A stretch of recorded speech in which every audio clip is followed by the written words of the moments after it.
Madam, West Bengal upper primary ক্ষেত্রে কি subject combination আসবে?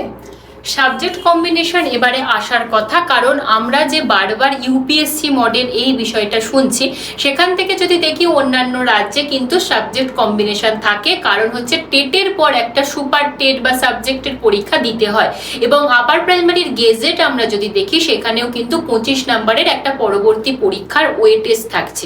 তাহলে অবশ্যই করে সেখানে আর একটা যে পরীক্ষা দিতে হচ্ছে সেখানে সাবজেক্ট কম্বিনেশন থাকার একটা বিষয় উঠে আসছে। সোশ্যাল স্টাডিজের ক্ষেত্রে কি কম্বিনেশন আসছে? সোশ্যাল স্টাডিজের ক্ষেত্রে হিস্ট্রি জিওগ্রাফি তো থাকতে হচ্ছে, মানে নয় হিস্ট্রি নয় জিওগ্রাফি, এবং তাছাড়াও কিছু কিছু রাজ্যে দেখা যায় যে 7টা সাবজেক্ট থাকে, সেই 7টা সাবজেক্টের মধ্যে কোনো রাজ্যে একটা কম্বিনেশন, কোনো কোনো রাজ্যে দুটো কম্বিনেশন রাখতে হয়। সেই 7টা সাবজেক্ট হচ্ছে history, geography, philosophy, political science, sociology, economics এবং হচ্ছে সাইকোলজি। এই 7টা সাবজেক্টের মধ্যে কোনো কোনো রাজ্যে দুটো সাবজেক্ট থাকতে হয়, কোনো কোনো রাজ্যে একটি সাবজেক্ট থাকতে হয়, এবং এই সাবজেক্ট কম্বিনেশনটার বিষয়ে অবশ্যই আমাদের ওয়েট করতে হবে নোটিফিকেশন আসা পর্যন্ত। Thank you.